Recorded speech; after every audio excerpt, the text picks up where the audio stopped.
How can a good God command killing? Let's get into it. And this particular psalm is noted for some of the most frighteningly severe curses in the Bible. Let me just read a couple of them.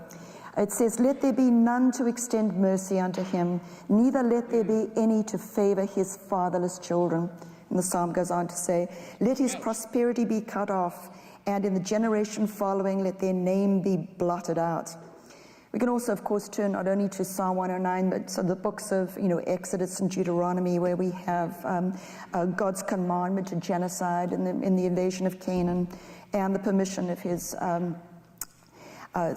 permission of putting the Israelites into slavery in Egypt. So God seems to have his mind made up in the Old Testament. How do we put the actions of God in the Old Testament together with a God incarnate of the New Testament? A God of love, a God of peace, a God of healing, and turning the other cheek. And so my question for you, from the Old Testament to the New Testament, has God changed his mind about justice here on earth? Very, very important. Well, now let me try and unpack that a little bit. You quoted Psalm 109. That isn't God speaking. Ooh. That is the psalmist speaking. Now, when we come to the Bible, there's an interesting thing. Not everything recorded in the Bible is true, is it, or good? We're told a story of David committing adultery, and God later disapproves of it. And I think we've got to open our minds, as C.S. Lewis pointed out, I think, to the idea that in some of the Psalms there is a record of what certain people thought, but it's not necessarily a reflection of the attitude of God. And you can understand somebody who's suffered terribly. People do, as you know. You hear them all the time. And so basically, just like where the Bible describes, it doesn't necessarily prescribe something. So description and prescription are very important distinctions in theology. Just because the Bible describes Lot sleeping with his two daughters, it doesn't mean that it's prescribing that you should sleep with your daughters, right? Like, it's not saying that. So that's a very important distinction. Just because the Bible allows the psalmist to share his feelings doesn't necessarily mean that that's the feelings of God. Wishing all kinds of vengeance on their enemies. So I would give God the benefit of the doubt there and say these are recorded, and I believe they're inspired, but they're not necessarily attitudes that, oh, well, that's the right attitude because it's in that psalm. I think they're there for us to see that here are people who are genuine people who have a whole range of emotions. Some of them are very good and some of them are very suspect, and we've got to learn to deal with them. The much more weighty issue for me is your second point, because you mentioned the actual point where God, we know that God steps in. So can I take that point?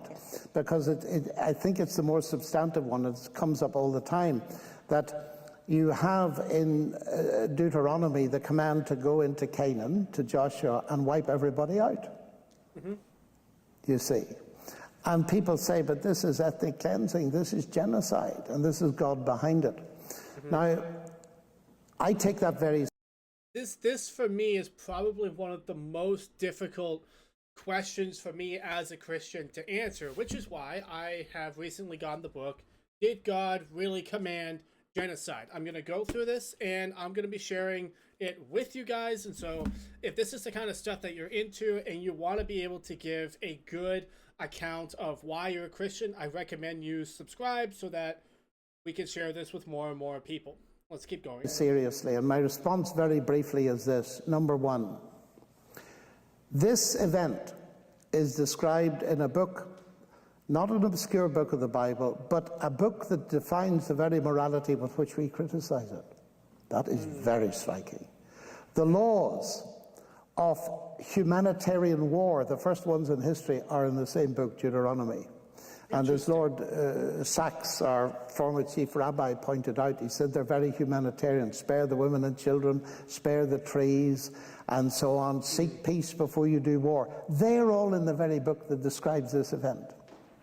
So the first thing you're faced with is this must be extremely unusual. That's the first point. The second point is that the reason given in Deuteronomy for that invasion of Canaan is moral. It's because of the extreme wickedness, and it involved some of the worst excesses of child sacrifice that the world has ever seen. And in fact, the bigger biblical picture is, as it puts it, that God waited for 400 years and waited and waited and waited, and he allowed that entry into the land of Canaan to coincide with the zenith of that wickedness and judged it. Interesting. The next point is that God told Israel if they behaved the same way, they'd receive the same punishment. So this isn't a question of an arrogant nation coming in to ethnically cleanse. They're told you must deal with that because it's morally evil, but if you compromise with the same thing, you're going to get the same punishment. And that actually... And so basically, what I'm understanding from here is that in that specific sense, God used Israel as a tool to punish extreme evil and extreme wickedness, and holds everyone accountable to the same thing. If Israel de-evolves into the same level of wickedness, and they do to some extent later on in the story, they got the same punishment. They were taken captive by the Assyrians and driven out of their homeland. And so what's also important is that this particular event described does not now prescribe to us as modern day Christians that we should go out and ethnically cleanse nations that are doing bad things. Like Iran, for example. We all know the Iran terrorist regime is highly, highly unethical. I would never for a second go back to this verse and say, oh, that now gives us the right to go and ethnically cleanse all of Iran and just bomb the absolute heck out of them and kill all the civilians, because that would be morally wrong. That does not theologically or logically translate. This is a very specific instance where God was in direct communication with his people, like they could hear him through the covenant, through the tabernacle, and he used them to punish extreme wickedness. It's not something that is written down as how we are to operate today. And so that was a very specific case. It's not the norm. You don't take those exceptional cases where God intervenes and commands somebody to do something for a greater purpose and then assume that that command is given to you. That's very bad theology. Don't do that. Actually happened. So that what it then resolves itself to, and now I'm indebted to the scholars like Nicholas Wolterstorff here, and is he in Harvard, I think, or Yale, who study this in detail. There was a big conference on this just recently. All this business to kill them all, and it's repeated. And he points out that it's repeated so often that it must be an ancient formulaic. Now, if I said to you, all England came to the funeral of Princess Diana, well, some people were in bed with flu, you know, and the whole, but we know what it means, a substantial quantity. And Wolterstorff's conclusion, as one of the world's leading biblical scholars, is that what this means is score a decisive victory over. And the reason it's in one of the most moral books of the Old Testament is that the rules of war contained in that book were not actually broken. Because if you ask yourself the question, were all these cities wiped out? The answer is no, because they all reappear again, populated. So it wasn't carried out in the literalistic sense. And so for all of those reasons, I think we're beginning to get a picture that changes. And also the idea that the God of the Old Testament is an angry God, the God of the New is a God of love. Not so. The God is a God of mercy, long-suffering. All of that is from the Old Testament, not from the New. So I think there are ways of approaching that, but they leave a huge question. And the huge question is, and this is what we don't like, we don't like the concept of judgment. We like it even less if human agency is involved, like Joshua to judge a tribe, but we don't like it. People were killed, but as I said before, there are many innocent people will die before the end of our session. So we've got to face then this, and it is really that final question, that question of judgment and justice. And you see, this is a very important part of my... It's like, if God judges a nation and sends an army in to punish them, what about all the children who were just born in prior months, who would naturally be collateral damage? And like, even if they were going in and killing the children, surely, in the chaos of people running around, running away, buildings falling over, horses and livestock running, fires burning, surely innocent children would be killed just as collateral damage. And that is very difficult, especially like for me, someone who's very Western, individualistic. This idea of collective judgment as a whole group of people, even though some of the people inside the group are innocent, the collective judgment would still fall upon them. And that's really hard. It is really hard. I'm not going to pretend like I don't have a hard time with that, but it is something that we have to grapple with if we believe that the Bible is true. Christianity. Dawkins, in that quote, I didn't quote it all for sake of time, he says the world has no justice. Now here's the tragedy. I talked to him about this in one of our debates, and he said we must work for justice in this world. And I said, yes, Richard, we must, but let's be realistic. How privileged we are here. We have some hope if something goes wrong that we'll get justice. But the multi-millions of people in the world will not get justice in this life. And if death is the end, they will never get justice. Now, I take that very seriously indeed. Here we are as human beings that cry for justice. And as Lewis points out, it would be a very strange world in which we got thirsty, but there was no such thing as water. In which we felt sexual desire and there was no such thing as sexual satisfaction. That would be a very strange world.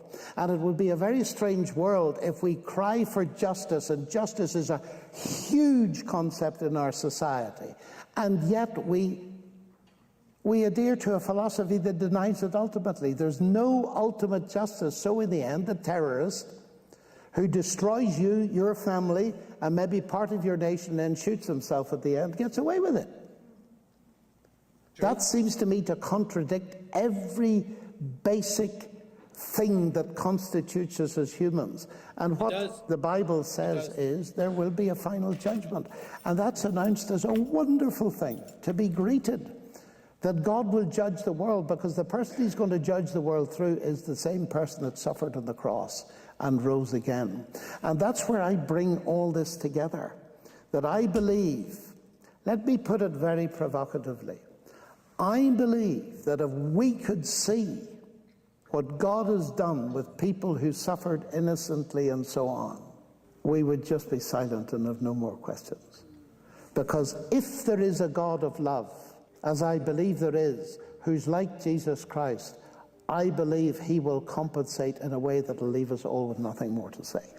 But we'll only see that when we've come to see the whole picture. In conclusion, Scripture consistently... Okay, so basically, I think part of this is there is no justice, there is no God in order to dish it out. And I think that's one of the key things of Christianity, is that it actually does promise a true justice in the end. All of the innocent children who died horribly will all be compensated in a amazing, wonderful way that will blow our socks off. And I haven't thought of that before, but I do believe that. I think that for the innocent who never got to cry out, or